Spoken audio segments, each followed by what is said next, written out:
बिस्मिल्लाहिर्रहमानिर्रहीम। अस्सलाम वालेकुम डियर फ्रेंड्स। लास्ट वीडियो में हमने kinds of sentence according to meaning ये डिस्कस की थी और आज की इस वीडियो में हम kinds of sentence according to construction ये डिस्कस करेंगे। आइए देखते हैं। सबसे पहले आप देखें कि इसकी काइंड्स कितनी है। There are 4 kinds of sentence according to construction, यानी कि कंस्ट्रक्शन वाइज सेंटेंस की 4 काइंड्स हैं। Number 1 simple, number 2 compound, number 3 complex and last one is compound complex. तो आज की इस वीडियो में हम ऊपर वाली ये 2 काइंड डिस्कस करेंगे, बाकी ये 2 काइंड इंशाल्लाह नेक्स्ट वीडियो में डिस्कस करेंगे। तो आइए स्टार्ट करते हैं।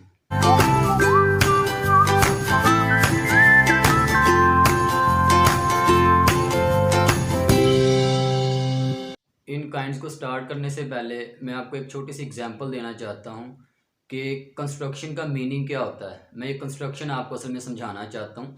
ये ऊपर साइड पे करके मैंने लिखा हुआ है कंस्ट्रक्शन। असल में ये कंस्ट्रक्शन होता क्या है। आपने अक्सर सुना होगा, कहते हैं कि भाई हमारे घर की कंस्ट्रक्शन का काम हो रहा है, या हमारा घर कंस्ट्रक्ट हो रहा है, या वो बिल्ड हो रहा है, तामीर हो रहा है। यानी कि कंस्ट्रक्शन का मीनिंग होता है तामीर करना किसी भी चीज़ को।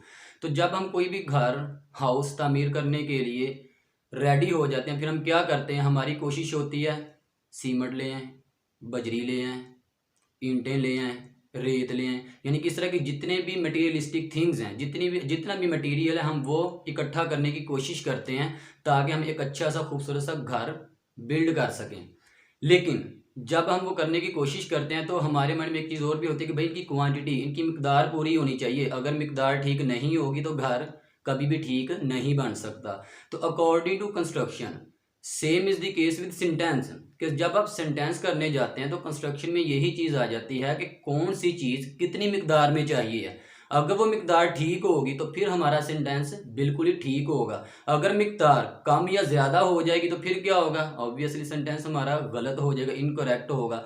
तो आइए, अब उम्मीद है कि आपको इंशाल्लाह आसानी से समझ आ जाएगी। अब स्टार्ट करते हैं। सबसे पहले सिंपल सेंटेंस, कि सिंपल सेंटेंस होते कौन से हैं। सिंपल का मीनिंग क्या होता है वैसे, सादा, बिल्कुल ही सिंपल वे में कोई भी काम करना।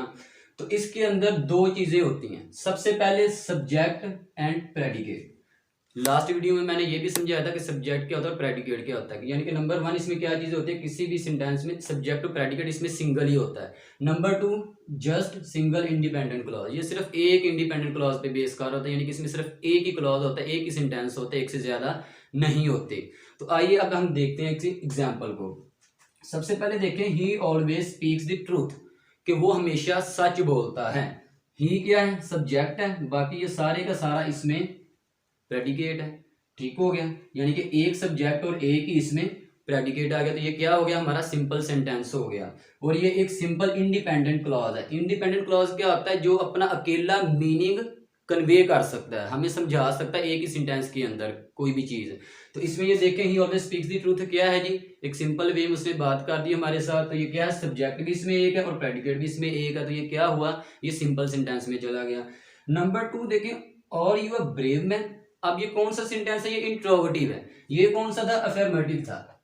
ये क्या था, अफर्मेटिव। अब दूसरा ये कौन सा आ गया आपका, इंट्रोगेटिव में आ गया। अब इंट्रोगेटिव को देख के आपने ये नहीं सोच लेना कि पता नहीं भाई ये कौन सा सेंटेंस हो सकता, ये भी आपका सिंपल में ही रहेगा। वो क्यों रहेगा, इन दोनों चीजों को देखें, सब्जेक्ट एंड प्रेडिकेट, एक ही सब्जेक्ट और एक ही प्रेडिकेट। ये देखें, और यू आर ब्रेव मैन, एक सब्जेक्ट और ये सारे का सारा एक ही प्रेडिकेट है, यानी कि एक इसमें सब्जेक्ट है, एक ही प्रेडिकेट है, और ये पूरा इंडिपेंडेंट क्लॉज है। हमें पूरी एक मीनिंग इससे कहने की शो हो रहा है हमारे सामने कि भाई अच्छा इसका ये मीनिंग निकल रहा है। अब सेंटेंस नंबर 3 पे आ जाए, ओपन द डोर, दरवाजा खोलो। अब यहाँ पे क्वेश्चन और भी रेज हो सकता है कि भाई हमने तो इसमें ये चीज की है कि सब्जेक्ट और प्रेडिकेट ये दोनों चीजें इसके अंदर होती हैं, लेकिन इस सेंटेंस में ओपन द डोर, इसमें सब्जेक्ट है ही नहीं। भाई ये गलत चीज है, सब्जेक्ट इसके अंदर भी है लेकिन सब्जेक्ट इसमें हिडन है। ओपन द डोर, जो भी इंपेरेटिव सेंटेंसेस होते हैं, यानी कि हुक्मिया फिकरात जो भी होते हैं, वो सारे के सारे आपके यू यानी कि सेकंड पर्सन को वो कैरी करते हैं, उनके अंदर सेकंड पर्सन सब्जेक्ट होता है। अगर मैं इसकी जगह कहूँ ना, यू ओपन दी डोर, कि भाई तुम दरवाजा खोलो, इट मीन्स कि क्या है, यू को हटा दो फिर भी यू है, यू को लगा दो फिर भी यू है। इट मीन्स कि यू इसमें क्या है, हिडन सब्जेक्ट के तौर पे है, तो इसमें भी सब्जेक्ट ऑलरेडी है, प्रेजेंट है। इसके बाद सेंटेंस नंबर 4 पे आ जाए, मे यू लिव लॉन्ग, दुआ दे दी इसमें ऑप्टेटिव सेंटेंस। अब ऑप्टेटिव को देख के ये नहीं कह देना कि अच्छा भाई ये पता नहीं कौन सा होगा, सिंपल सेंटेंस तो होता है, बिल्कुल एक सिंपल सेंटेंस होता है, एक सिंपल एक अपना मीनिंग, ये भी वही चीज है, मे यू लिव लॉन्ग, कि तुम खुश अपने लंबी जिंदगी तुम पाओ। इसके अंदर भी क्या है, यू एक सब्जेक्ट और बाकी है आपका प्रेडिकेट है, और एक सिंगल इसमें इंडिपेंडेंट क्लॉज आ रहा है। अब नेक्स्ट लास्ट एग्जांपल देखें, how beautiful the bird is, exclamatory sentence. तो ये भी आपके सिंपल सेंटेंस में होगा, क्यों होगा, इसमें भी एक ही सब्जेक्ट आ रहा है और बाकी सारे का सारा एक ही इसमें कहने के आपका प्रेडिकेट आ रहा है। इट मीन्स कि इसमें एक ही इंडिपेंडेंट क्लॉज आ रहा है। तो ये सारे के सारे थे आपके सिंपल सेंटेंस। इसके बाद आ जाते हैं कंपाउंड सेंटेंसेस। तो देखते हैं इनको। अब देखें इसकी डेफिनेशन सबसे पहले देखें। A compound sentence must have more than one independent clause joined together by coordinate conjunction और पंक्चुएशन। यानी कि कंपाउंड सेंटेंस वो होता है जिनको कोऑर्डिनेट कंजंक्शन के जरिए या फिर पंक्चुएशन, पंक्चुएशन क्या होती है, कोमा हो गया, फुल स्टॉप हो गया, कॉलन हो गया, सेमी कॉलन हो गया, ये सारे की सारी पंक्चुएशन में आ जाती हैं।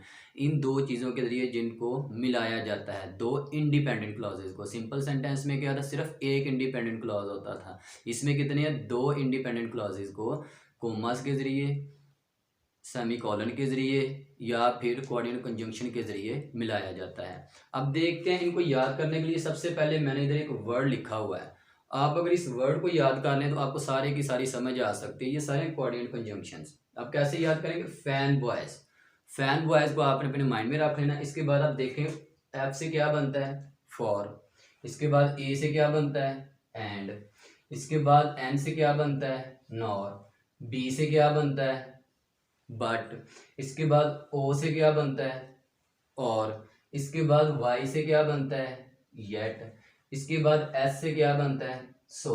यानी कि फैन बॉयज को अगर अपने माइंड में रख लेते हैं तो ये कह लें कि आपको कोऑर्डिनेट कंजंक्शन समझा सकते हैं। कोऑर्डिनेट कंजंक्शंस ये होते हैं। इट मींस के दो इंडिपेंडेंट क्लॉज इनके जरिए ज्वाइन किए जाते हैं, मिलाए जाते हैं। अब देखते हैं एग्जाम्पल को। सबसे पहले देखें first example, I went to Faisalabad and visited Iqbal stadium. अब यहाँ कोमा वगैरह कुछ भी नहीं है, लेकिन क्या है यहाँ ये एंड, ये देखें एंड यहाँ आ गया, एंड ने आके दो इंडिपेंडेंट क्लॉजेस को मिला दिया, तो ये क्या बन गया आपका, कंपाउंड सेंटेंस बन गया, यानी कि जोड़ा बन गया। कंपाउंड का मीनिंग वैसे क्या होता है, जोड़ा, यानी कि जोड़ा बन गया। ये आई वेंट टू फैसलाबाद कहता है कि मैं फैसलाबाद गया, पूरा आपको पता चल गया, इसने अपना पूरी सेंस कन्वे की, पूरा मीनिंग इसने अपना समझा दिया। इसके बाद एंड विजिटेड इकबाल स्टेडियम, और कहता है कि मैंने इकबाल स्टेडियम को विजिट किया, इकबाल स्टेडियम की मैंने सैर की।